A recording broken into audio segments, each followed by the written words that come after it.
la plus grande tribune politique de la Guinée, l'habitacle de la pluralité des opinions. Mirador, le grand safari de l'investigation journalistique. Mamadou Ouri Diallo. Le FIDH, l'OGDH, MTD et l'AVIPA brisent le silence sur la lutte contre la corruption et l'enrichissement illicite, engagés tambour battant par la CRIEF. Ces quatre organisations de défense des droits de l'homme rappellent que, nous citons, pour obtenir de tels résultats, cette lutte doit être réalisée dans le cadre de procédures justes, équitables et respectant les droits de la société, estiment ces ONG, qui rappellent au passage aux nouvelles autorités guinéennes leur engagement à ouvrir le procès du 28 septembre avant la fin du mois de mars 2020. Alors, la question, ces ONG craignent-elles de voir la campagne anticorruption éclipsée par la lutte contre l'impunité?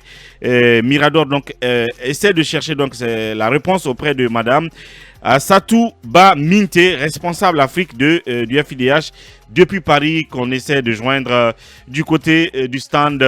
En attendant que Babey ne la mette en direct, on me dit qu'elle est là.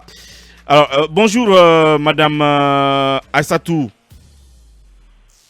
Bonjour, comment allez-vous? Ça va, Dieu merci. Bienvenue dans cette émission Mirador. Talibé Bari, première question. Madame, on a lu la déclaration que vous avez faite à l'OGDH, MDT, l'AFIDH et AVIPA. Et aujourd'hui, vous parlez à la fois de la lutte contre l'impunité, la lutte contre la corruption, mais aussi contre l'impunité. Est-ce que pour vous, parce que c'est le sentiment que certains défenseurs des droits de l'homme ont en Guinée, est-ce que pour vous, la lutte contre la corruption est privilégiée au détriment de celle contre l'impunité?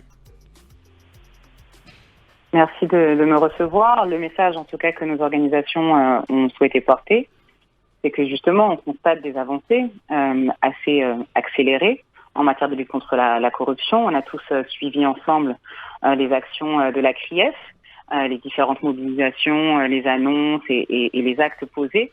Et pour autant, on se souvient que des engagements ont été pris en matière de lutte contre l'impunité, et spécifiquement concernant l'organisation du procès du 28 septembre. Cela remonte déjà à plusieurs mois, puisqu'on parle quand même de la séquence d'octobre-novembre 2021. Un chronogramme avait été identifié pour l'organisation du procès d'ici à fin mars. Et donc c'est pour ça que nos organisations ont souhaité, en ce tout début du mois de mars, rappeler ces engagements pour demander où est-ce que nous en sommes exactement pour concrétiser l'organisation du procès. Alors, est-ce qu'aujourd'hui, vous avez, disons, des réserves par rapport aux procédures en cours au niveau de la justice, notamment au niveau de la CRIEF, puisque là aussi, certains, dans l'opinion, estiment qu'il y a des choses à redire? En tout cas, ce que l'on constate, c'est qu'il y a vraiment un vrai effort de lutter contre la corruption et d'assainir la gestion des finances publiques. Nos organisations ont souhaité saluer.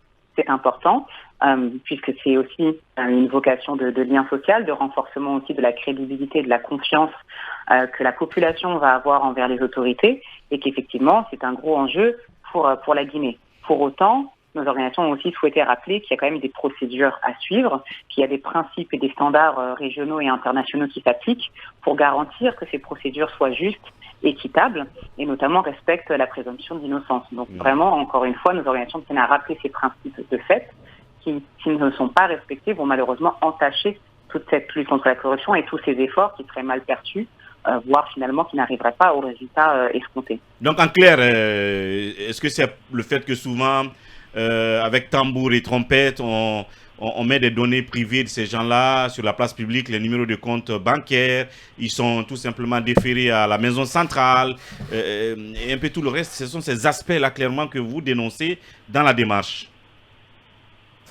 En tout cas, ce que l'on dit, c'est qu'on appelle à la plus grande vigilance, parce qu'effectivement, comme vous, on a suivi les différents couacs ou soubresauts qu'il y a pu y avoir. On se rend bien compte que la CRIEF a beaucoup de bonne volonté et une volonté aussi d'agir vite, puisque les Guinéens et les Guinéennes attendent des actes forts et des mesures concrètes en matière de lutte contre la corruption. C'est important.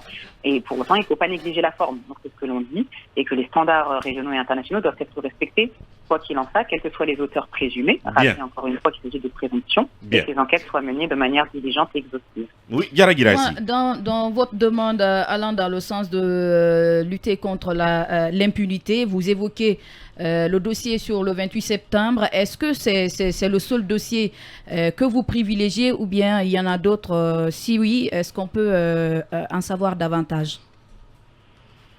Bien sûr, en matière de lutte contre l'impunité, je pense que nous sommes tous d'accord qu'en Guinée, les dossiers sont plus que nombreux.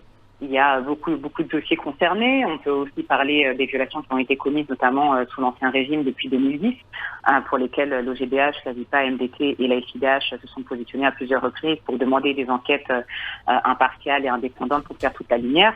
Ce que nous disons par contre, c'est qu'il y a un certain temps qui est passé sur le dossier du 28 septembre. 12 ans, plus de 12 ans après les faits, après tous les engagements qui avaient été pris déjà par l'ancien régime et les nouveaux engagements qui ont été pris par les autorités actuelles, il est temps que les victimes puissent obtenir justice. Puisqu'on se rend compte, comme pour les dossiers qui précèdent même celui du 28 septembre, que malheureusement, les attentes des victimes, elles sont considérables, que les victimes vivent encore avec ces séquelles pour celles qui sont encore en vie, et que les victimes surtout continuent à subir, voire à mourir en fait de la suite de tout cela. Donc il serait important qu'elles puissent voir la manifestation de la vérité avant que le plus grave n'arrive. Donc pour nous, c'est une priorité que le dossier du 28 septembre puisse être finalement, passe vraiment à la phase du procès, parce que nous sommes partie civile dans cette procédure. Nous savons que cela pourrait aussi lancer une dynamique positive et nécessaire pour pouvoir justement connaître aussi des autres violations et lancer un message fort en matière de lutte contre l'impunité, contre toutes les violations et quels que soient les auteurs. Au moment où nous parlions, il y a quand même une plainte d'un groupe de victimes et de parents victimes qui vise l'ex-président Alpha Condé. Est-ce que vous en avez pris connaissance et qu'est-ce que vous faites par rapport à ce dossier? On a connaissance par voie de presse parce qu'on a effectivement suivi l'actualité comme vous. Pour autant, nous ne sommes pas impliqués dans ce dossier, nous ne sommes pas partie civile, mais bien évidemment que nous suivrons avec attention et que, comme je le disais tout à l'heure, tous les enjeux en matière de lutte contre l'impunité méritent d'être vraiment priorisés. Encore une fois, ce que l'on dit, c'est que l'attente des victimes plus de 12 ans après les faits, elle est aujourd'hui insupportable. Madame Assatou Baminte, responsable Afrique de la FIDH depuis Paris en direct dans Mirador. Avant de terminer en 2 minutes, Emmanuel, une question. Ma question justement, c'est par rapport notamment au crime de sang, dont les dossiers sont encore pendants. Est-ce que vous avez le sentiment aujourd'hui que la lutte justement contre les crimes économiques et financiers est priorisée à la lutte contre les crimes de sang, notamment le procès du 28 septembre qui avait été annoncé pour le mois de mars, si je ne me trompe, 2022?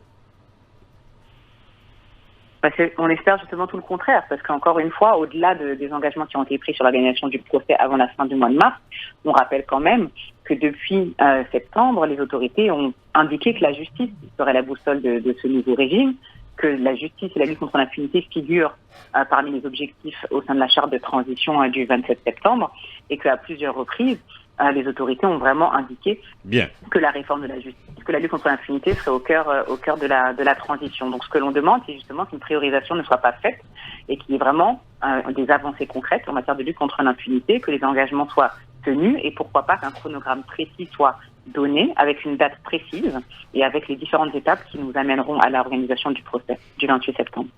Alors, dernière question. Oui, dernière question. Madame Assatou, moi je voulais vous faire réagir par rapport à l'actualité, comme nous évoquions tantôt de la CREF. Une dame aujourd'hui est séparée de son bébé de 6 mois, elle est en détention à la maison centrale de Conakry. Qu'allez-vous faire vraiment pour que cette dame... Pour des cas comme ça. Pour des cas comme ça. Humanitaire en fait. Des cas humanitaires. Elle est séparée de son bébé de 6 mois et ce bébé est gravement malade aujourd'hui. Ce cas est effectivement déplorable. Pour ce qui est des actions que nos organisations mènent, il faut savoir que l'OGDH, MDT et AVIPA sont des organisations présentes au quotidien aux côtés des victimes de violations des droits humains et de tout type de violations, avec notamment des cliniques juridiques qui sont en place et qui entendent les victimes et qui essaient d'accompagner au maximum les personnes pour que leurs droits soient vraiment respectés. Donc effectivement, c'est peut-être un cas dont l'OGDH et l'AVIPA et MDT sont alertés. Et peut-être qu'elles sont déjà en action. Là, je ne pourrais pas vous dire parce que je n'ai pas ces éléments. Mais bien évidemment que les organisations de défense des droits humains guinéennes sont mobilisées sur tout type de cas comme celui-ci. Et encore une fois, toute notre solidarité et notre solidarité militante avec cette personne et sa famille. Et vous avez vraiment espoir que, comme les autorités s'y sont engagées, le procès lié au massacre du 28 septembre aura lieu à la fin de ce mois de mars, pour terminer? Honnêtement, non, nos espoirs sont tellement assez limités. On est confus, vu les dernières évolutions, notamment les annonces faites pour le changement du lieu, alors qu'on devrait être sur la fixation d'une date. On nous parle d'un changement vers un tribunal qui est encore en construction, dont les travaux n'ont pas forcément avancé. Et c'est pour ça que nous avons vraiment alerté pour avoir une information précise, avoir un chronogramme et des indications très précises de où est-ce qu'on en est, de comment tout ça va être organisé. Je pense que ça rejoint un peu les attentes de la population guinéenne sur le chronogramme de la transition. On veut sortir du flou, on veut sortir des engagements, on veut passer aux actes concrets. Et donc vraiment, on réitère notre disponibilité et notre engagement à accompagner les victimes dans tout ce processus, et on espère que les autorités tiendront leurs engagements par des actes posés de manière très rapide. Bien. Merci, Madame Hafsatou Baminte. Merci beaucoup. Je vous en prie, merci à vous. Au revoir. Et puis, Akouba, dernière information pour terminer. En fait, comme je le disais, hier, la gendarmerie, la direction des investigations mise en place à l'effet d'entendre les présumés, en tout cas ceux qui sont appelés par la CRIEF. Donc il s'agit de M. Dr Bano, Dr Rémi Lamatibou Kamara, Saïdou Oumar Koulibaly, Gabriel Curtis et Damantan. Information de dernière minute, c'est que auparavant le mercredi, c'est l'Agence nationale de la salubrité publique qui a été reçue pour un montant présumé détourné de 2 milliards de francs guinéens, et ainsi la chambre d'instruction de la CRIEF a décidé de placer la directrice et 3 autres personnes sous la procédure de contrôle judiciaire. Voilà. Merci pour cette information de dernière minute, et le reste viendra demain, évidemment, avec aux manettes Zakaria Kamara, j'allais dire. Pour le reste, merci aussi, merci à ceux qui étaient derrière la baie vitrée. À très bientôt pour le reste, pour la suite. Prenez soin de vous et au revoir. Mirador, la grande messe de l'investigation journalistique, la plus grande tribune politique de la Guinée. Avec Aboubacar Diallo, Talibé Bari, Mohamed Mara, Mamadou Ouri Diallo, Akoumba Diallo, Kabinet Fofana, Mohamed Kaba, Mamadou Diambaldé.